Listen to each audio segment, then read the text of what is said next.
Hello guys, welcome back to my channel. How are you? I hope you are well. So today we are going to study the chapter 4 Social and Political Life Element of a Government. And I am having the book with me, Social Science Class 6, that is a recent publication. And so let us start.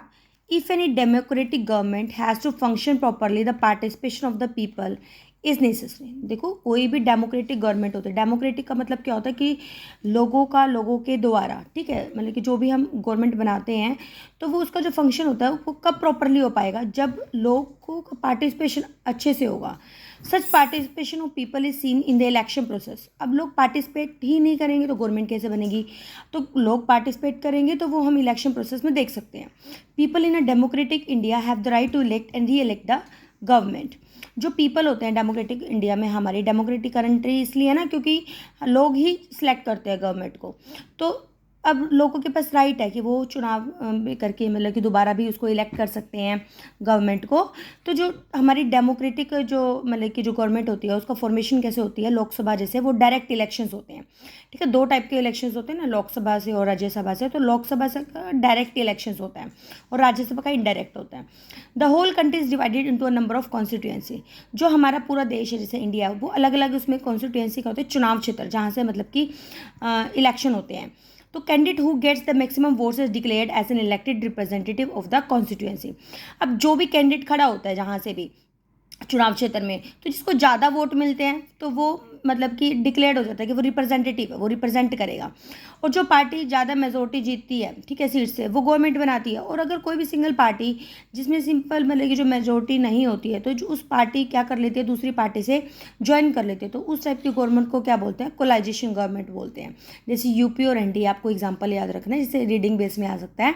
The parties that are in minority form the opposition. अब जिस party के मतलब कि seats कम होती हैं वो minority में आ जाता है और वो अपोजिशन पार्टी बन जाती है। तो देखो, इसमें हमें काफ़ी सारी चीज़ें पता चली। एक तो लोकसभा का इलेक्शन कैसे होता है, डायरेक्ट इलेक्शंस होता है, ठीक है। तो अलग अलग जो हमारी इंडिया जो कंट्री है वो अलग अलग कॉन्स्टिट्यूएंसी में डिवाइड है। जितने भी हाईएस्ट मतलब कि जो मेजोरिटी होती है वो गवर्नमेंट बनाती है। जो अगर सिंगल पार्टी की अगर एब्सोल्यूट मेजोरिटी नहीं होती, दूसरे से कंबाइंड करके जो गवर्नमेंट बनाती है वो कोलाइजेशन गवर्नमेंट होती है। अब जो माइनॉरिटी होती है वो अपोजिशन में आ जाती है, ठीक है। तो majority cannot ignore the opinion of the minority. जो मेजोरिटी है वो कभी ये नहीं है कि भाई अगर गवर्नमेंट बन गया तो वो माइनॉरिटी के ओपिनियन को इग्नोर कर देगी, ऐसा नहीं होता। In fact a strong opposition is essential for the success of a democracy. कि अगर एक डेमोक्रेसी बनानी है कंट्री, तो उसके लिए एक मतलब कि ज़रूरी है कि एक स्ट्रॉन्ग पार्टी होनी चाहिए अपोजिशन के लिए, जो उसका ध्यान रख सके कि गवर्नमेंट सही कर रही है नहीं कर रही है। People also have the right to express their views openly about the policies of the government. जो लोग हैं उनके पास राइट होता है प्रॉपरली अपना एक्सप्रेस कर सकते हैं व्यूज़ को कि गवर्नमेंट सही पॉलिसी बना रही है नहीं बना रही है। और वो मीडिया को भी यूज़ कर सकते हैं अपने ओपिनियन को बताने के लिए। At times they indulge in strikes, और वो स्ट्राइक्स भी कर सकते हैं। स्ट्राइक्स समझते हो? जैसे क्या होता है कि कोई काम ना करके एकदम से विरोध करने के लिए खड़े हो जाते हैं, जब लोग उसको स्ट्राइक बोलते हैं।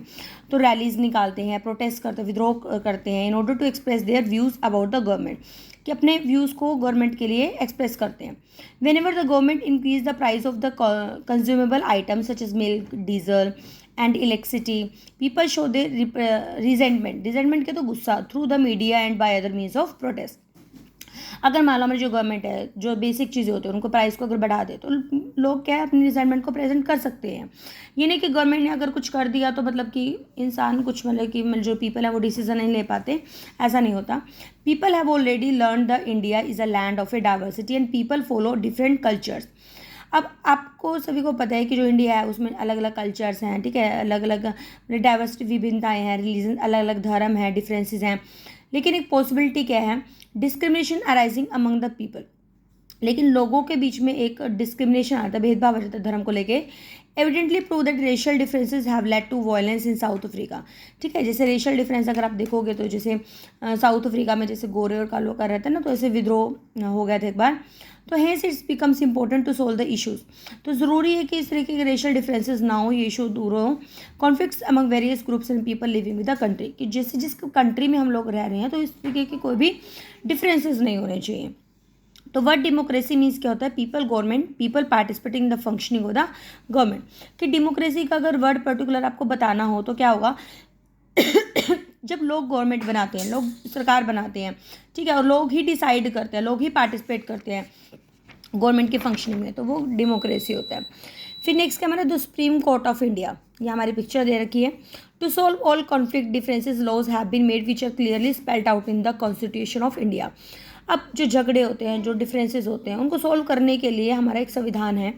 The recent issue of water from the river Kaveri become major conflict between two states of Tamil Nadu and Karnataka.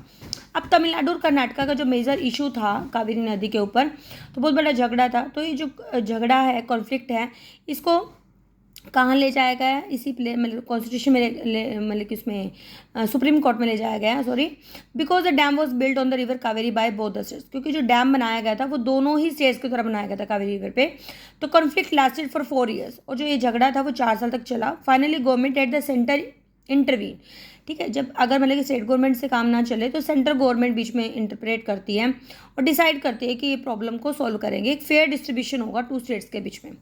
और कुछ की एलिमेंट्स है जो हमारी डेमोक्रेसी के, वो ज़रूरी हैं अच्छे से काम कर पाए। पहला क्या है कि डेमोक्रेसी में पीपल को पता होना चाहिए कि उनके राइट्स क्या हैं, उनकी ड्यूटीज़ क्या हैं। दूसरा कि हमें एक्सपेक्ट करते हैं कि भाई वोटर्स को पता हो कि भाई किस तरीके से वाइज होना चाहिए, कैपेबल लीडर्स होना चाहिए। मतलब कि जब वोट देने जाते हैं, ये नहीं है कि हाँ भाई सुन लिया भाई इसको वोट देने, ऐसा नहीं। मतलब कि हमें पता होना चाहिए कि जो हमारा लीडर है वो वाइज भी है, नहीं है, कैपेबल है या नहीं है। A democratic government is based on the sound public opinion for the formation and implementation of its policies. और जो डेमोक्रेटिक जो हमारी गवर्नमेंट होती है उसमें एक मतलब कि पब्लिक ओपिनियन भी होना चाहिए। ये नहीं हो कि पब्लिक को सुने ही ना। An intolerant group can destroy the democratic structure based on freedom and equality. जो ऐसा ग्रुप हो मतलब कि जो सहन नहीं कर सकता हो, तो वो इस तरह के डेमोक्रेटिक स्ट्रक्चर को डिस्ट्रॉय भी कर सकता है। सिटीजन शुड बी डिसिप्लिन, जो भी नागरिक हैं वो डिसिप्लिन होने चाहिए, रूल रेगुलेशन फॉलो करने वाले होने चाहिए, और वो रिस्पेक्ट करें मेजोरिटी के डिसीजन को। जो पॉलिटिकल पार्टीज़ होती है उन वो वेल ऑर्गेनाइज होनी चाहिए, डिसिप्लिन होनी चाहिए फॉर्मेशन करने में गवर्नमेंट का, और उनमें कोई भी सोशल इकोनॉमिक इनक्वालिटी ना हो, ठीक है, किसी भी कास्ट, जेंडर, रिलीजन को लेकर। अब बात करते हैं इक्वल जस्टिस की, कि इक्वल तरीके से न्याय कैसे हो सकता है।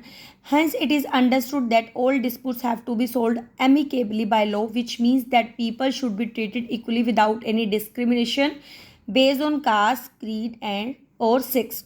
कि जैसा हमने पता ही कर लिया कि जो भी झगड़े होते हैं अगर उसको सुलझाना है अच्छे तरीके से, तो उसको ये नहीं है कि कास्ट को मतलब कि सब इक्वल ही होने चाहिए, कोई भी मतलब कि वो नहीं, भेदभाव नहीं होना चाहिए किसी भी कास्ट को लेके, धर्म को लेके, सेक्स को लेके कि मेल है फीमेल है।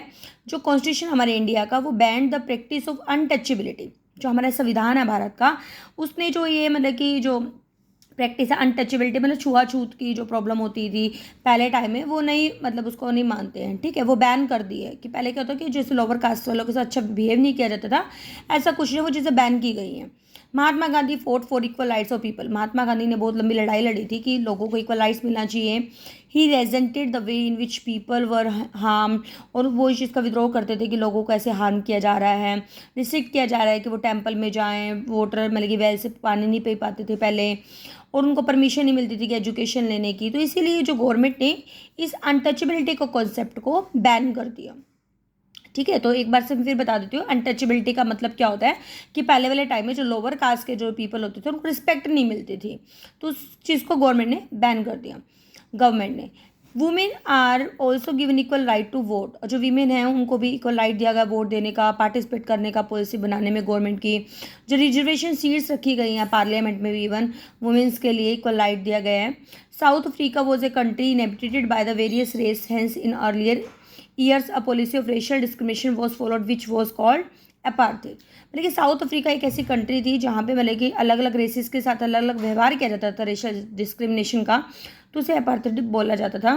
जिसका मतलब है कि separation between the white skin minority and the dark skin majority, कि वाइट पीपल और जो ब्लैक पीपल है उनमें डिस्क्रिमिनेशन किया जाता था, उनको अलग कर रखा था कलर के बेसिस पे।